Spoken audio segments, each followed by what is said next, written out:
말씀 보겠습니다. 오늘 말씀 민수기 27번째고요. 민수기는 22장 1절에서 12절 통으로 다 읽어야 되는데 왜냐면 발락과 발람의 내용이기 때문에 그러나 12절까지만 읽도록 하겠습니다. 오늘 제목은요, 발락과 발람을 샅샅이 다 살펴보는 시간, 그 가운데 하나님 우리 가운데 주신 메시지가 무엇인지 경험하는 시간 갖도록 하겠습니다. 한 절씩 교독하겠습니다. 이스라엘 자손이 또 길을 떠나 모압 평지에 진을 쳤으니 요단 건너편 곧 여리고 맞은편이더라.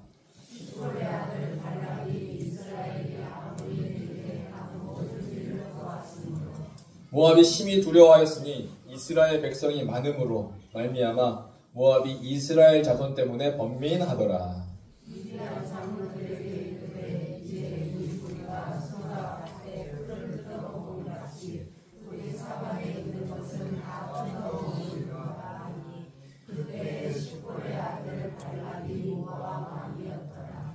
그가 사신을 부올의 아들 발람의 고향 강가 부돌에 보내어 발람을 부르게 하여 이르되, 보라, 한 민족이 애굽에서 나왔는데 그들이 지면에 덮여서 우리 맞은편에 거주하였고 우리가 가만히 성함을 내려와서 나를 위하여 이 백성을 저주하라. 내가 혹 그들을 쳐서 이겨 이 땅에서 몰아내리라. 그대가 목을 미는 자는 목을 받고 저주하는 자는 저주를 받을 줄 내가 알미니라.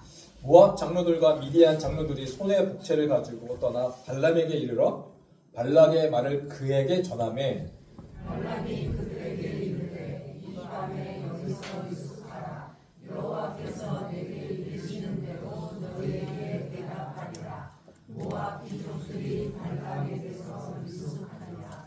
하나님이 발람에게 임하여 말씀하시되, 너와 함께 있는 이 사람들이 누구냐? 발람이 하나님께 아뢰되 모압 왕 시볼의 아들 발락이 내게 보낸 자들이니라. 이르되, 보라, 애굽에서 나온 민족이 지면에 덮였으니 이제 와서 나를 위하여 그들을 저주하라. 내가 혹 그들을 쳐서 몰아낼 수 있으리라 하나이다. 하나님이 발람에게 이르시되, 너는 그들과 함께 가지도 말고 그 백성을 저주하지도 말라. 그들은 목을 막은 자들이니라. 아멘. 발람과 발락 설교 준비하기 전까지는요, 이거 무슨 말을 해야 될까? 어떤 설교를 해야 될까? 고민이 좀 있었습니다. 그래서 어떻게 할까 하다가 또 이번 주에 준비하면서 발락과 발람에 대해서 다시 한번 자세히 살펴보는 시간을 갖게 해주셨습니다. 오늘 우리가 읽었던 내용은요, 민수기 22장은 발락이 모압 왕이에요. 근데 발람이라는 사람을 불러서 이스라엘을 저주하게 하는 내용입니다. 장소적으로 볼 때 민수기는 두 축이 있는데 오늘 1장에서 22장까지 왔잖아요. 하나는 시내산에서의 내용과 또 다른 하나는 오늘 모압 평지, 모압 왕 발락, 이 모압 평지의 내용이 두 가지 축이 있어요, 민수기에. 자, 민수기 1장 1절에서 10장 10절까지는 시내산에서의 떠남을 위한 준비의 과정이 나타났다면, 오늘 민수기 22장 1절에서 이제 모압 평지에 도착한 이스라엘은 이제 36장 13절까지 가나안 땅에 들어가기까지 그곳을 준비하는 과정입니다. 그러니까 시내산과 모압 평지, 이 두 가지가 있는 거예요. 민수기에서는 두 축이. 자, 근데 시내산에서는 어떤 일이 일어났습니까? 시내산에서는 하나님께로부터 율법을 받았어요. 하나님 말씀을 받았어요. 그럼 모압 평지는 뭐가 있죠? 바로 모압 평지에서 모세의 설교를 듣게 됩니다. 이것이 바로 신명기예요. 그러니까 처음 40년 전에는 시내산에서 율법을 받았잖아요. 근데 40년이 지나오면서 처음에 나왔던 1세대, 부모 세대는 다 어떻게 되죠? 다 죽었죠. 그리고 그 자녀 세대가 이제 있으니까 이 말씀을 모르는 이 세대를 향해서 모세가 다시 한번 설교를 하게 되죠. 그게 신명기죠. 이게 두 가지 축이에요. 근데 22장에 나온 등장인물이 총 3명인데, 3명이라고 해야 되는지 모르겠지만, 첫 번째는 모압 왕 발락이고요. 두 번째는 발람이고, 세 번째는 나귀가 나옵니다. 근데 나귀에 대해서 말하지 않을 거예요. 오늘 모압 왕 발락과 발람에 대해서 이야기할 건데, 첫 번째, 발락에 대해서 말하기 전에 발람에 대해서 먼저 말하려고 합니다. 발람. 발락과 발람 헷갈려요? 발람이 왕인지 발락이 왕인지만 헷갈릴 때가 너무 많아요. 근데 발락이 모압 왕이고 발람이 이제 선지자라고 불리는 사람입니다. 자, 보세요. 이제 발람이 나오는데 이렇게 시작됩니다. 이스라엘 자손이 길을 떠나 오늘 모압 평지, 시내산과 모압 평지잖아요. 모압 평지에 진을 쳤어요. 그리고 요단강 건너편 다 왔잖아요. 건너편에 또 뭐가 있어요? 여리고 맞은편이에요. 근데 십볼의 아들 발락이 딱 보니까 이스라엘이 어떻게 와서 그냥 온 게 아니라 막 전쟁 막 승리하면서 올라왔단 말이에요. 아모리인에게 행한 모든 일을 보았어요. 아, 이스라엘 정말 대단하네. 그러니까 3절에 모압이 심히 두려워하였으니 이스라엘 백성이 많음으로 말미암아 모압이 이스라엘 자손 때문에 번민하더라. 미디안 장로들에게 이르되 이제 이 무리가 소가 밭에 풀을 뜯어먹은 같이 우리 사방에 있는 것을 다 뜯어먹으니까 얼마나 걱정이 되겠어요. 그때 십볼의 아들 발락이 모압 왕이었습니다. 그가 이제 사신을 부올의 아들 발람의 고향인 강가 부돌에 보내어 발람을 부르게 하여 이르되 보라 한 민족이 애굽에서 나왔는데 그들이 지면에 덮여서 우리 맞은편에 거주했어. 우리 너무나 지금 급한 상황이야. 그래서 발람을 도움을 요청한 거죠. 자, 고백합니다. 우리보다 강하니 청하건대 와서 나를 위하여 이 백성을 저주하라. 그러니까 이 발람은요, 그 당시에 어떻게 생각이 됐냐면 애굽의 술사와 같은. 첫 번째 10가지 재앙 중에 애굽의 술사가 몇 가지 재앙까지 똑같이 따라했어요? 세 번째 재앙까지 모세가 행했던 그 기적을 애굽의 술사들도 똑같이 했어요. 그러니까 그렇게 행하던 사람이 아니었을까라고 발람을 생각해 볼 수가 있습니다. 그래서 이 백성을 저주하라. 그러니까 실질적으로 발람이 능력이 있었다라고 느껴졌을 거예요. 막 말하면 그런 현상이 일어나고. 그래서 저주하기를 바랬어요. 발람에게. 내가 혹 그들을 쳐서 이겨 이 땅에서 몰아내리라. 그대가 복을 비는 자는 복을 받고 저주하는 자는 저주를 받을 줄을 내가 알면. 하나님이세요? 꼭 하나님이 아브라함에게 축복하는 것처럼 발람을 그렇게 생각하고 있다는 것이죠. 그래서 모압 장로들과 미디안 장로들이 손에 뭐를 그냥 가져가지 않고 복채를 가지고 왔어요. 떠나 발람에게 이르러 발락의 말을 그에게 전하매. 자, 8절에 발람의 이제 반응이에요. 발락이 사신들을 보내서 복제를 가지고 막 이런 상황을 설명했어요. 저주 좀 해주세요. 이스라엘 망해서 죽게. 그러니까 8절에 발람이 그들에게 이르되 이 밤에 여기서 유숙하라. 뭐라고 말해요? 발람이요? 누가요? 여호와께서 내게 이르시는 대로 너희에게 대답하리라. 그리고 12절에 보니까 응답하세요. 하나님이 발람에게 이르시되 라고 응답하십니다. 자, 오늘 말씀을 보면 발람이 하나님의 누구처럼 보여요? 선지자처럼 보여요. 발람도 내가 여호와께 물어보겠다. 그런데 12절에 하나님이 발람에게 또 말씀하세요. 오늘 여호와께서 내게 이르신 대로 하겠다? 하나님이 발람에게 말씀하셨다. 그리고 13절에 보니까 자, 발람이 아침에 일어나서 발락의 귀족들에게 이르되 너희는 너희의 땅으로 돌아가라. 여호와께서 내가 너희와 함께하기를 허락하지 아니하시느니라. 또 대답도요. 여호와께서 내게 말했는데 야 너희랑 가지 말래. 허락하지 않았어.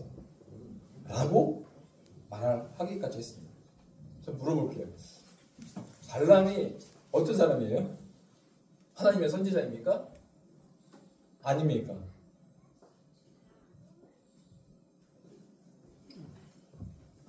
지금 한 10명 중에 한번 이게 궁금했어요. 하나님의 선지자가 아니라면 왜 굳이 이렇게 말씀하셨을까? 이것 또한 궁금했어요. 여호와께서 내게 너희와 함께 가기를 허락하지 않니. 꼭 여호와의 선지자처럼 말하잖아요.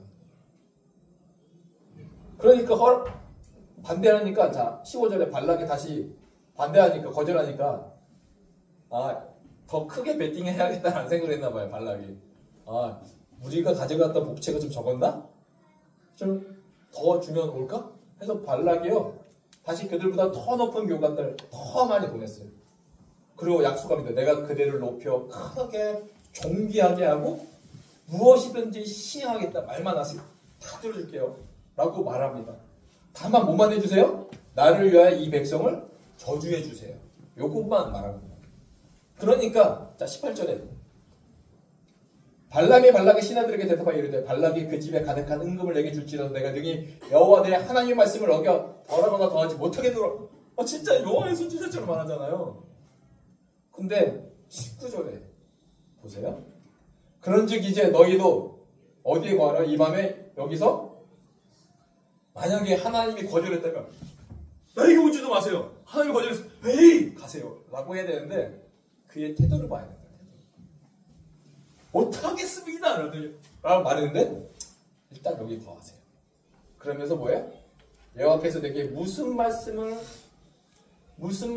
더하실지 뭐 하겠다고요? 처음에 하나님 뭐라고 했어요? 허락.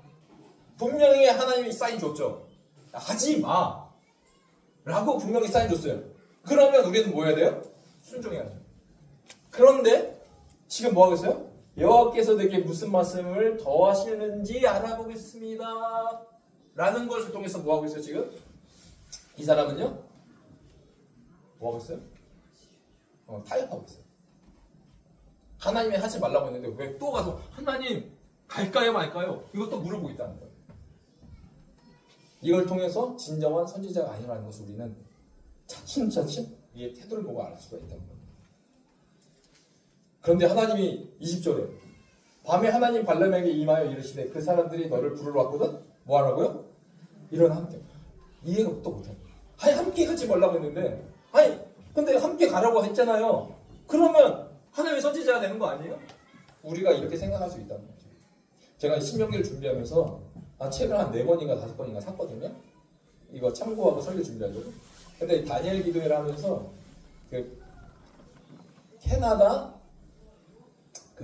캐나다에서 사역하시는 박신일 목사님인가요? 박신일 목사님하고 설교한 적이 있어요.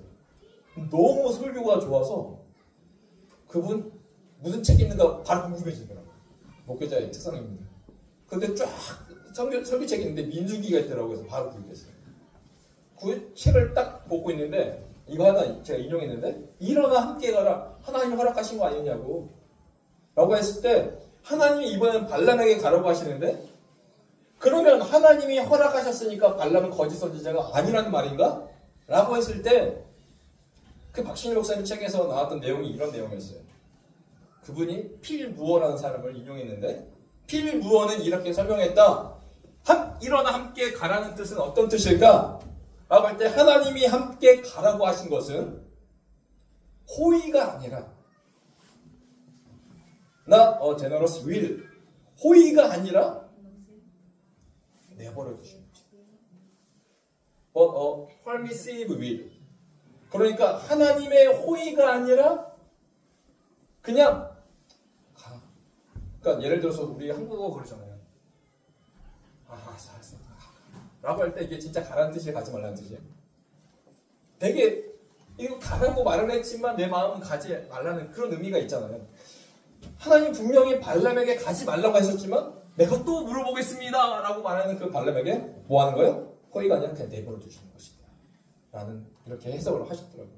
저는 여기에 동의를 했습니다. 하나님은 우리가 죄를 지으려고 하는 것을요 가끔은 뭐 하실 때가 있냐면 내버려 두실 때가 있어요. 그냥 가만히 보실 때가 있어요. 근데 이게 가장 큰 무서운 죄예요. 로마서 1장 24절에 보니까 이렇게 말하고 있어요. 그러므로 하나님께서 그들의 마음의 정욕대로 더러움에 뭐 했다고요? 내버려 두셨다. 그래서 그들의 몸을 서로 욕되게 하게 하셨으니. 그러니까 내버려 두신 것이 뭐냐면 저는 하나님의 가장 무서운 심판이라고 봅니다. 내버려 두시면 자기가 잘못한지 모르고 끝까지 심판의 날에까지 갈 거 아니에요. 때로 우리가 넘어지고 하나님이 어려운 일을 당하게 하시고 넘어지게 하심으로 깨닫게 하셔서 다시 하나님께 돌아가시는 그 일이 있어야 되는데 가장 큰 죄는 뭐예요? 무서운 심판은 뭐예요? 내버려 두십니다. 하나님 내버려 두셨어요. 발람. 그래서 발람은 어떤 사람이냐면 돈을 위한 자였어요. 그 유다서 1장 11절에 보니까 이렇게 나와 있어요. 화 있을진저 이 사람들이요 가인의 길에 행하였으며 뭘 위해서요? 돈, 삭슬 위하여 발람의 어그러진 길로 몰려갔으며, 그러니까 발람의 길은 어그러진 길이다라고 말하고 있는 거예요. 그러니까 우리가 이 유다서의 말씀을 통해서 발람의 모습은 진정한 선지자가 아니다라는 것을 우리가 알 수 있는 거죠. 그러니까 그는 돈을 위해서 어그러진 길을 갔다. 자, 선지자인데 왜 거짓 선지자냐? 거짓 선지자는 뭘 위해서 일한다고요? 돈을 위해서 일한다. 불어로 말하는다면 들어보세요. 뭐라 주네 자매 권의 듀. 나는 절대로 하나님을 몰랐었습니다. 과거에는. 그러니까 저희가 그 목기자 세미나를 했는데 목기자 세미나가 뭐냐면 말씀 읽읍시다. 이게 세미나예요. 말씀. 워낙 안 읽으니까 말씀 읽읍시다. 그래서 말씀을 통해서 얼마나 우리 목회와 교회가 바뀔 수 있는지에 대한 세미나를 한 다음에 마지막 질문을 줬는데 이 사람이 주네 자매 권의 듀. 나는 절대로 하나님 몰랐습니다. 나는 고백을 했던 거예요. 이 사람이 누구였냐면 제가 한번 말했지만 자기를 선지자로 말했던 예언가로 말하는 사람이에요. 그래서 성도들한테 찾아가서 뭐 하는 거예요? 돈 받고 기도해 주는 거예요. 근데 이게 보편화되어 있어요. 아프리카에서. 그래서 그랬잖아요. 제가 1,000원 받으면 우리 하라 축복합니다. 도와주세요. 근데 내가 기도하는데 마음에 안 들어. 그래서 10,000원으로 올려. 예수의 이름으로 명하노니 너 하나님의 사람아 축복합니다. 나 이것도 마음에 안 들어. 공을 하나 더 붙잖아요. 이 사람의 문제가 없어질 때까지 그 집에 거주하면서 기도하기 시작합니다. 제가 한 게 아니라 그 사는 목사님이 저한테 말해줬어요. 그러니까 삭슬 위해서 어그러진 길을 가는 것이 거짓 선지라는 거예요. 그래서 이 사람이 뭐라 하냐면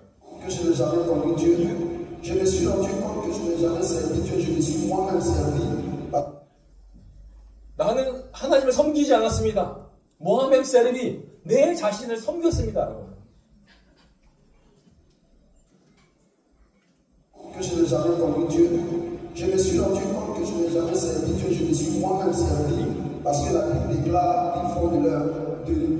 오늘 시간 선포합니다.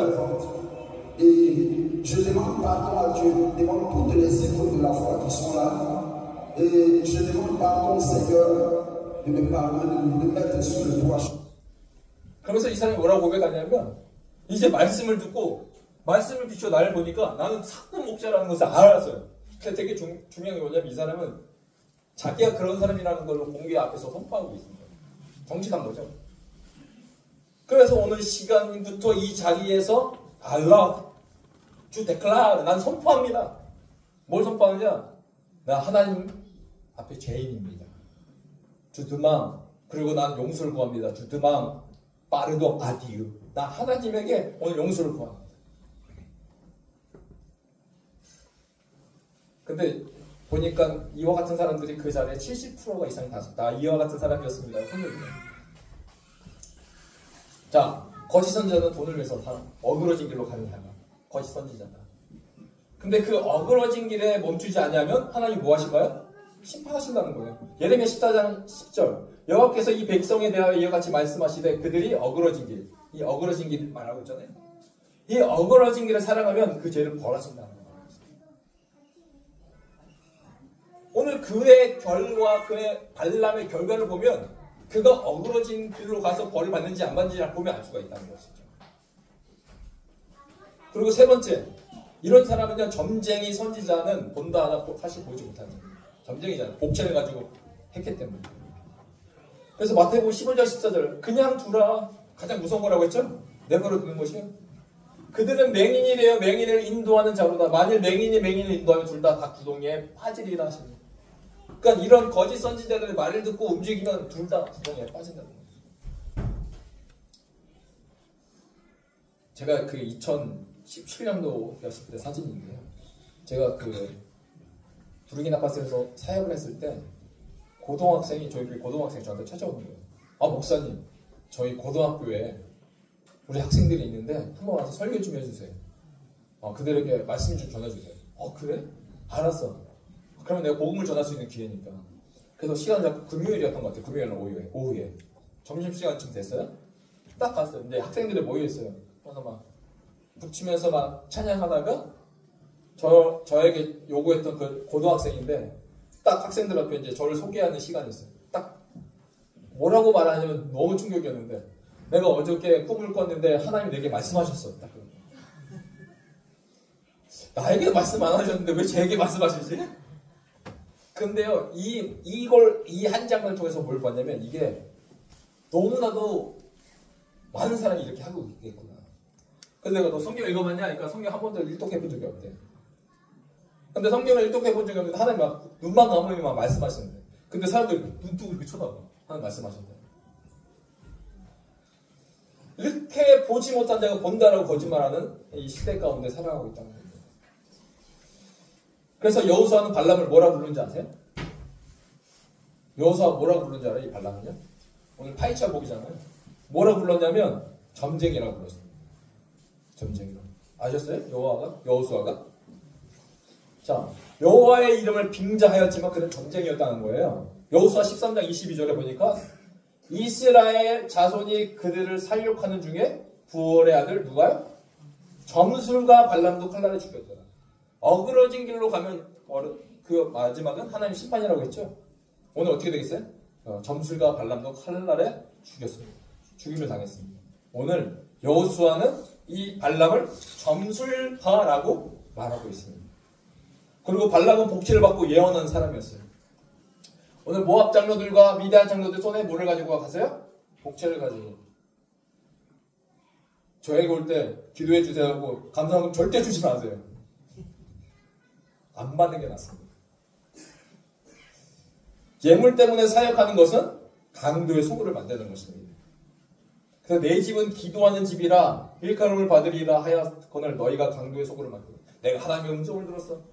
근데 하나님의 전 여기까지 이해가요. 하나님의 말씀을 읽다가 하나님 이 말씀 통해 내게 말씀하셨죠. 당연히 그렇게 역사하시죠. 성경을 하나도 안 읽는데 하나님의 음성을 듣죠. 그 무슨 음성인지 우리가 생각해 봐야 돼요.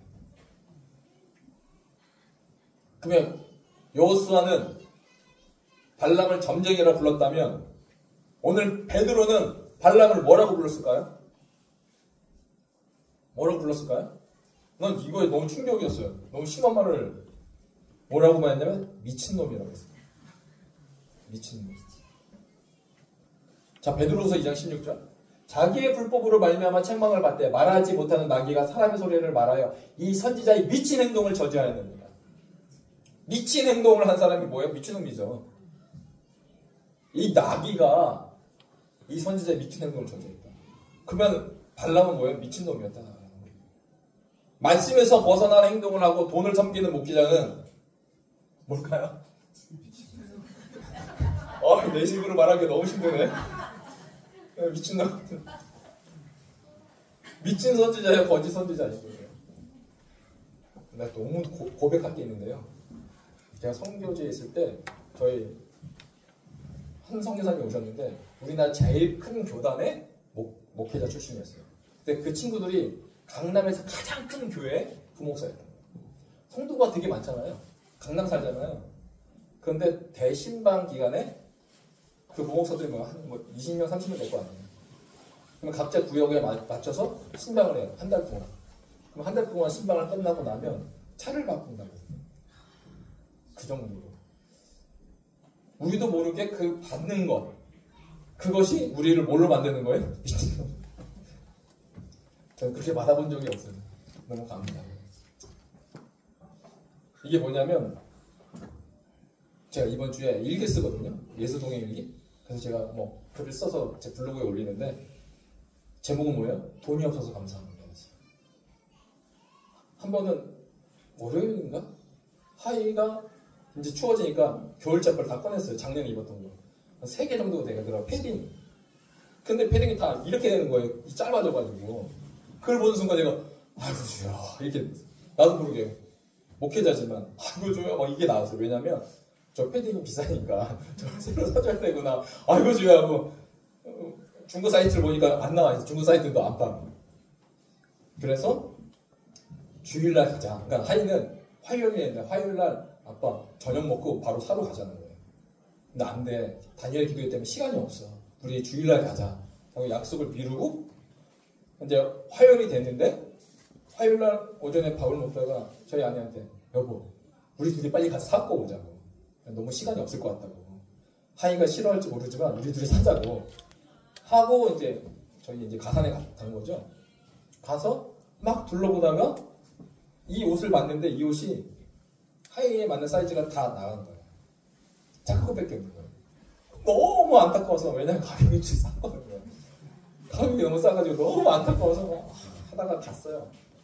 그러다가 막 노스페이스는 지나가고 막 지나가다가 그나마 괜찮은 걸 하나를 발견했어요. 그래서 그 옷을 딱 사가지고 왔어요. 그래서 저녁에 하이가 교회로 오라고 했거든요. 병원 가야 되니까. 화요일날 저녁에 하이가 이제 교회로 왔어요. 한 3시쯤, 3시 넘어서.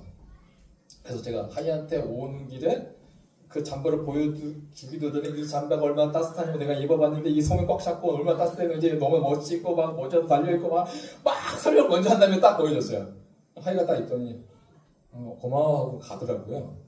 별로 내 생각과는 다르네 반응이 하고 집에 가서 이제 저녁 때 돼서 저도 저녁 먹으러 갔는데 하이가 그러는 거예요. 아빠 나 반납해줘 반품해줘 그러는 거예요.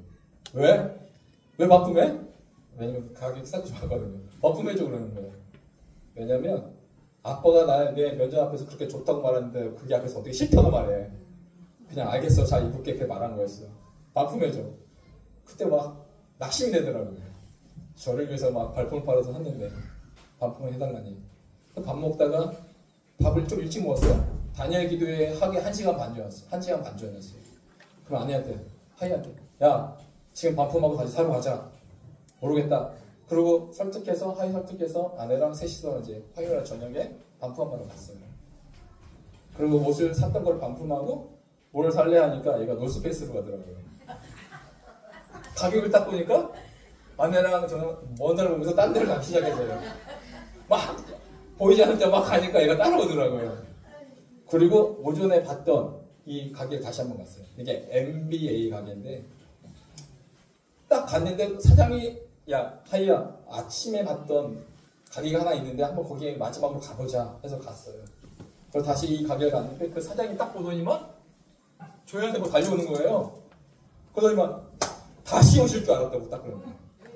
왜요? 그러니까 너무 간절하게 쳐다봤다고요.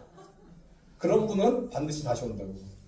그러더니만 이 전국에서 이게 다 나갔는데 다시 올 줄 알고 자기가 하나를 다른 매장에서 자꾸 찾아서 하나 가져왔다고. 그래서 노스페이스의 반가격인 이 반가격밖에 안 되거든요. 딱 사더니만 하니까 이게 여기서 제일 좋은 거라고. 그러면서 하나님이 나의 불만을 통해서 반납하게 하셨고 아빠가 갑자기 가자고 하셨고 이걸 더 좋은 걸 사게 하신 하나님께 감사합니다 라고 고백으로 마치더라고요. 그래서 일기를 돈이 없어서 감사합니다.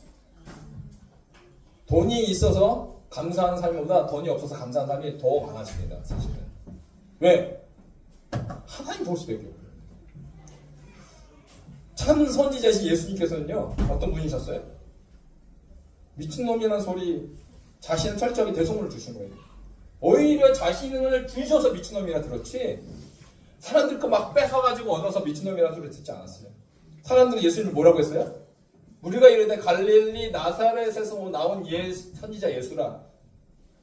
발람은 선지자처럼 보였지만 베드로는 미친놈이라고 했죠. 그런데 무리들은 예수님을 뭐라고 했냐면 선지자 예수라고 생각했어요. 그런데 예수님은 자기를 어떻게 말했냐면 옳다 내가 너에게 이르노니 선지자보다 더 나은 자다라고 말씀하셨어요.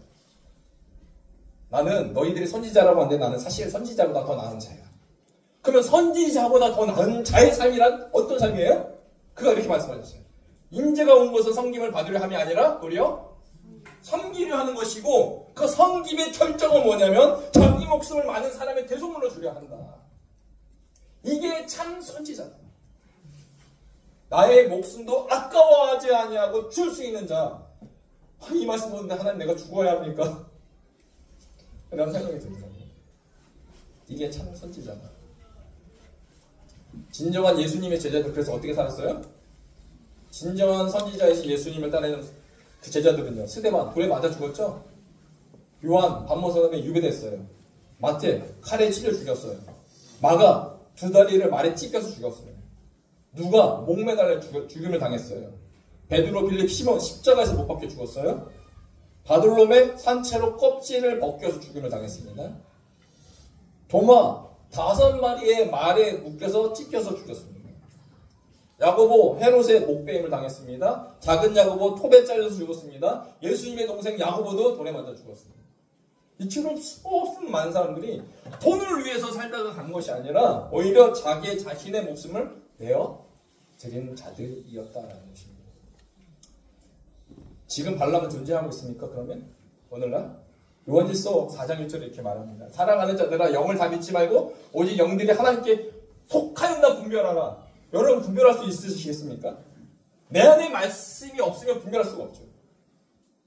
그런데 속하였나 분별하라고 말하면서 많은 거짓 선지자가 세상에 나왔다라고 말하고 있습니다. 그러면 진짜 선지자인지 가짜 선지자인지 어떻게 구별합니까? 돈을 말하는지 아니면 돈을 요구하는지 그거 보면 됩니다. 수많은 오늘날의 목회자들도 거짓 선지자와 같은 목회자들이 많이 있다. 그렇다면 이 발람은 거짓 선지자였습니다. 그러면 모압 왕 발락은 어떤 자였습니까? 발락이라는 뜻 아세요? 발락은 헛된 공허한이라는 뜻입니다. 그래서 헛된 공허한 뜻의 발락이 누구의 아들이냐면 십볼의 아들 발락이라고 말하고 있어요. 십볼의 아들. 그러면 십볼, 이 십볼의 뜻이 뭐냐면 참새인데 참새가 그냥 막 뛰어다니잖아요. 빠르게. 그래서 막 그러잖아요. 짓거리다는 뜻입니다. 그러면 십볼의 아들 발락의 뜻이 뭐예요? 발락은 짓거리는 자. 짓거리는 자.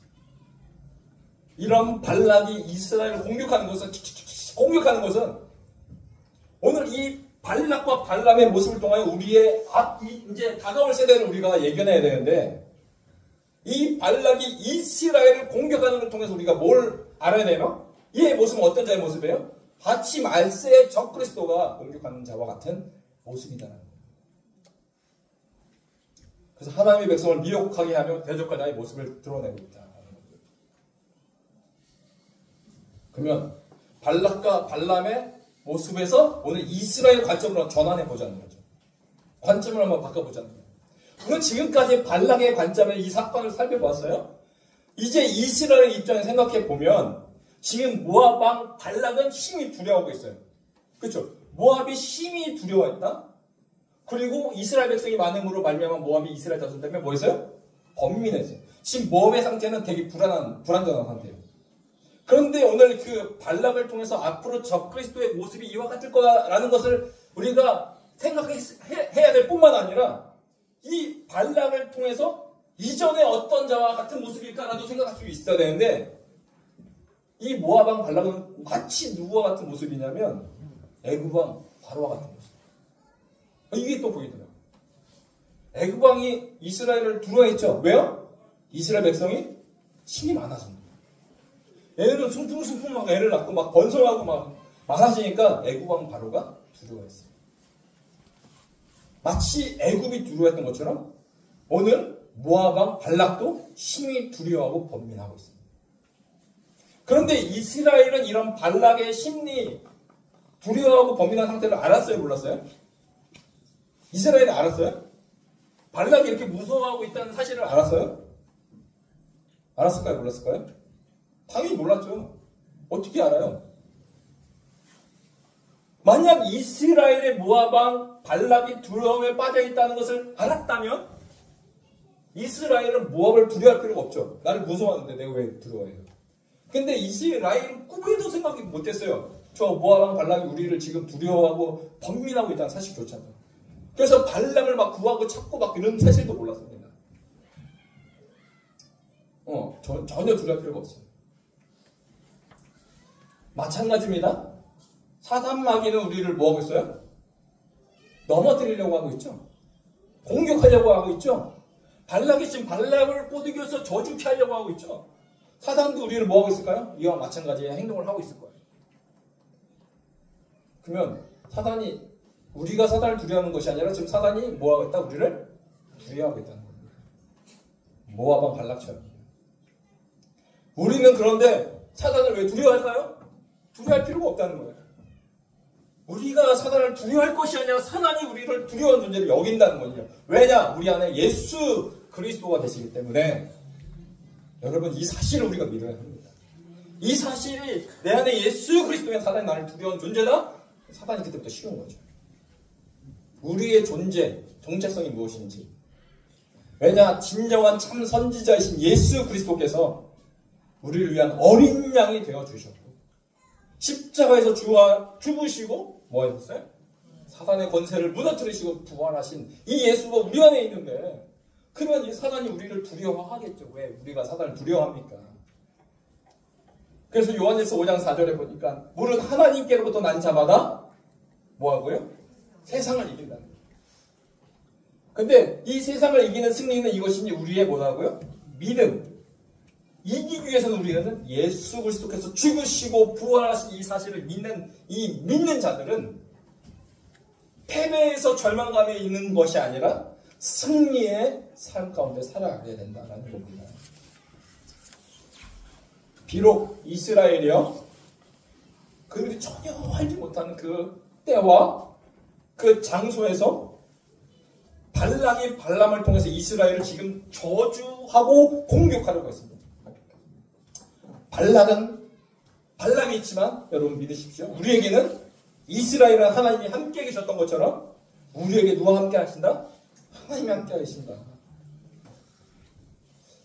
12절에 오늘 마지막 본문 구절이 기가 막힌 말씀입니다.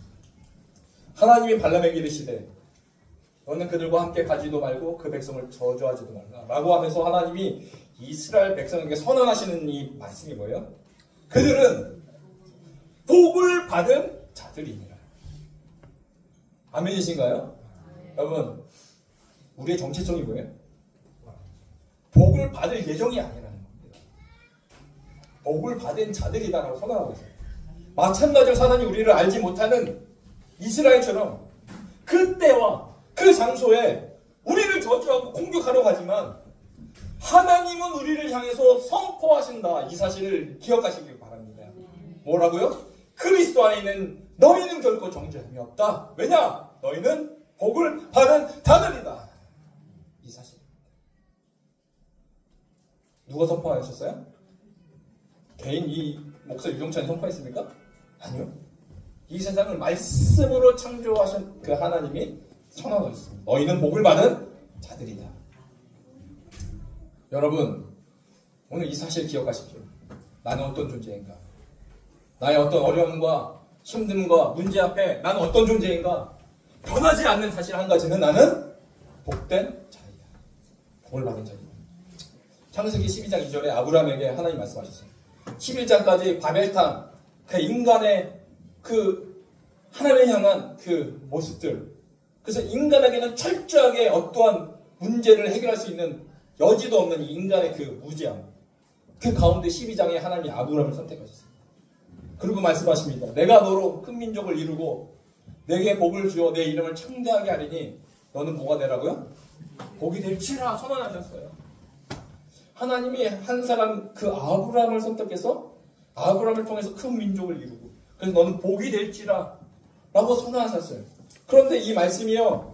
오늘 민수기 22장 12절에 복이 될지라 선언하셨는데 그 선언하는 말씀이 이미 이루어졌어요. 그들은 복을 받은 자들이다 라고 말하고 있습니다. 그렇다면 우리가 여기서 끝나야 되나요? 아니요. 갈라디아서 3장 7절에 뭐라고 합니까? 그런즉 어떤 걸로요? 믿음으로 말미암는 자들은 우리가 어떤 자손이에요? 아브라함의 자손이에요. 그래서 마태복음 1장 1절 아브라함의 자손과 다윗의 자손이잖아요. 예수님이 누구의 자손? 아브라함의 자손을 보시는 거예요. 근데 내가 믿음으로 이 예수를 믿으면 우리가 너는 뭐가 된다? 아브라함의 자손이다. 그럼 아브라함의 자손 뭘 하나님이에요? 축복하셨죠? 복이 될지라 약속하셨고 이미 그 복은 이루어졌습니다. 그러면 내가 아브라함의 믿음으로 말미암아 아브라함의 자손이면 나는 어떤 자다? 복을 받은 자입니다. 그 복은 어떤 복일까요? 에베소서 1장 3절 찬송하리로다 하나님 곧 우리 주 예수 그리스도의 아버지께서 그리스도 안에서 하늘에 속한 모든 신령한 복을 우리에게 주셨습니다. 이 복은요 우리가 이 땅에서 잘 먹고 잘 사는 것 그게 아니라 하늘나라에 속한 그 모든 복, 이 모든 복이 바로 그리스도 안에서 이루어진다는 거예요. 우리가 그런 자예요. 하나님은 우리의 삶에 뭐를 회복하기를 원하실까요? 이 참된 복을 회복하시기를 원하십니다. 나는요 알지 못해요. 사탄이 공격해요. 날 막 저주하고 있어요. 나는 알지 못해. 그러나 내가 살아갈 수 있는 것은 하나님이 나와 함께 하시고 너는 복을 받는 자이다 라는 선언과 그 선언하셨던 하나님은 그 언약하셨던 하나님은 그 신실하게 철저하게 하나님이 이루어 가시게 그 하나님이 함께 하신다. 여러분 우리가 이 사실을 알고요. 나는 복받은 자임을 고백하며 우리의 현실 앞에서 우리의 인생 앞에서 여러분도 믿음으로 입술을 열어서 선포하시길 바랍니다. 나는 복을 받은 자이다 라는 그 선언으로 나아가시기를 주여로 축복합니다. 마지막 선언으로 마치겠습니다. 저를 따라해 주십시오. 믿음으로 선포하는 자에게 하나님이 함께 하실 줄 믿습니다. 나는 복을 받은 자이다. 할렐루야. 기도하겠습니다. 하나님 아버지 감사합니다. 그리스도 안에서 이루어진 놀라운 하나님의 그 복이 오늘 믿는 자들에게 하나님께서 허락하신 줄 믿습니다. 나는 믿음으로 말미암은 아브라함의 자손이 되었고 너는 복이 될지라 약속하셨던 그 아브라함의 복이 오늘 믿음으로 우리 가운데 이루어짐을 고백합니다. 주여 그 사실을 기억하고 우리 현실 앞에 우리 하나님의 선언을 우리가 믿음으로 선포하며 나아가게 하여 주시옵소서. 예수님의 이름으로 기도합니다. 아멘. 말씀